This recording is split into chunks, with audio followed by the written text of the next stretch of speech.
Stop serving from the backhand corner by default. This tactic is extremely effective. Think of it this way: when you stand here and serve with right side spin, you are effectively playing like a lefty. You need to have this tactical awareness. Alright, today we're going to talk about the serve. Honestly, all this coaching has been a huge learning experience for me. I've realized that a lot of what we teach amateur players is often ineffective. I've made mistakes in my coaching approach before, focusing too much on perfect form while neglecting crucial skills like spacing, rhythm, brushing, and generating force. I was too focused on the technical framework. The truth is, it's very difficult for amateurs to overhaul their basic technique. Without a coach watching constantly, you can't see your own movements or identify your own mistakes. That's why my teaching priority now, in our training camps, is heavily focused on the serve and serve receive. Why do so many of you struggle with your follow-up shot? It's because your serve quality is poor, making the return incredibly difficult to loop. Worse, your opponent can just attack it directly, leaving you with no opportunity. All those follow-up shots you imagine, the smash, the loop, the power drive, you never get the chance to execute them. So you need to ask yourself why you lose matches. It's because your serve and receive game is weak. If your serve is high quality and you force a half-long pop-up, anyone can put that ball away. See? If they return it high, anyone can smash it. Or, if they dump it into the net, your confidence skyrockets. The problem is that no matter what you serve, your opponent can make a quality return, which shuts down your attack. The second point is your receive. Many players have the wrong mindset, thinking that just getting the ball back is enough. That's a huge issue. A weak return, to a skilled player, is the same as missing the serve entirely. This is why improving your serve will greatly help your receive. Your understanding of spin will become much deeper. You'll start to recognize the subtle wrist action, the angle of contact, and you'll be able to judge how much spin is on the ball. Your understanding of the serve and receive will be far deeper than players at your same level. So after all my coaching experience, I believe the key training priorities for amateur players should be the serve receive, and looping backspin on both forehand and backhand.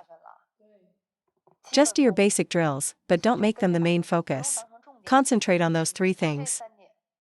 If I had to rank what comes next, it would be blocking and pushing. And only then should you worry about topspin loops and backhand flicks. If there's a huge gap between your practice level and your match performance, you need to work on your footwork. Just like I was training Xiaodong yesterday, we started drilling footwork. Once you move well in a match, your timing and positioning will be more precise. Have you ever noticed that when you learn a new serve, you can't connect with the next shot? I went through the same thing. When I first started using a hook serve, my follow-up wasn't as smooth as with my standard pendulum serve. But the more I practiced attacking after it, the more confident I became. So don't give up on a serve just because you missed the third ball attack. Through constant practice, you will integrate that serve and its follow-up attack into your game. A serve might work well at first, but it will become less effective as your opponent gets used to it. Once they've adapted, you're out of options. That's why you need a wide variety of serves. Look at the options: backspin, fast long serves, pendulum serves, hook serves, tomahawk serves, specialized hook serves, special backhand serves, backhand sidespin serves, reverse pendulum serves. In a game to 11, you have about 5 serves. That's 5 opportunities. Out of your serves, you need at least 3 distinct service strategies. First, your primary, go to serve. For me, that's my pendulum side spin. Second, you need a serve for when the score is tight, to break the deadlock. And third, you must have a clutch serve for critical points, like 9-9 or 10-10. If you don't have these 3 strategies, it's like my dad used to say, you have to think of your serves as a fruit platter. There will always be one fruit your opponent likes. If you only offer them an apple, eventually they'll get tired of it. They get sick of it. So you absolutely must have at least 3 core serving strategies. Based on my experience from all these training camps, it seems very few students can get heavy spin on a standard pendulum serve.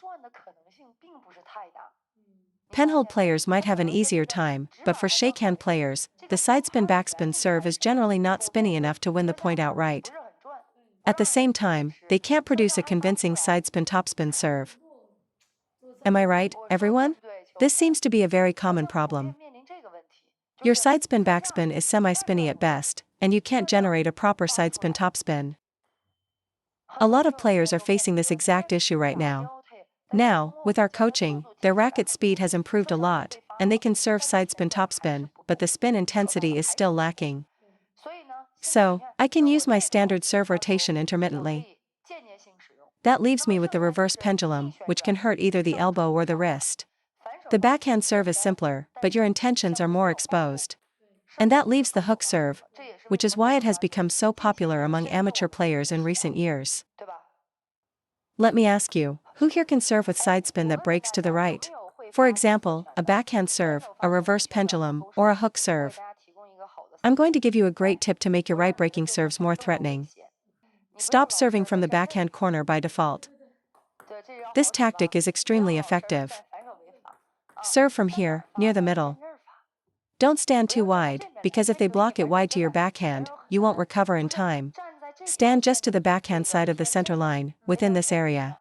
Let me explain why. First, won't a short serve to the forehand become wider and more difficult?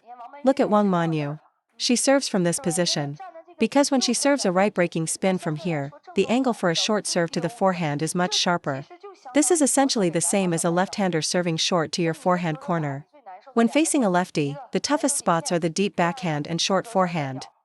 Think of it this way, when you stand here and serve with right side spin, you are effectively playing like a lefty. You need to have this tactical awareness. Short forehand. Deep backhand. From here, the path of the ball is shorter, which makes it much more deceptive and sudden. If they usually react in 0.6 seconds, this angle cuts it to about 0.3 or 0.4. When you serve a hook serve from this position, it's extremely awkward for the receiver. On a sidespin backspin, they won't have time to do anything but push. On a sidespin topspin, they'll likely pop it up. Then you combine that with the short forehand placement. It works for backhand serves too. This is the golden spot. I'm serious, trust me on this. Use this tactic when serving short to the forehand and deep to the backhand. Practice serving from this spot. The backhand corner is for basics, this is the advanced position. Once you master this, your hook serve will be twice as effective. And if you occasionally surprise them with a fast long serve from here, they won't have time to react. The same serve, from a different position, will produce a completely different result. However, I don't recommend standing too far to the side, because you'll be very vulnerable if they jam you deep to your backhand corner. You can stand in this position and focus on serving short to the forehand and deep to the backhand. And on that note, I have to say a couple more things about the long serve. Why are so many player serves not threatening? Because your long serves simply aren't fast enough. I've watched so many amateurs, and their long serves lack speed, especially to the baseline. So, from now on, work on getting more speed on your serves to the baseline, both sidespin topspin and sidespin backspin. Focus on generating speed first, then worry about the spin. For short serves to the forehand, you must prevent the ball from traveling long. A half-long serve like that is useless. You must make it go wide, towards the sideline. Isn't that just like a lefty's short serve? It breaks wide. Why is it so hard to play against lefties?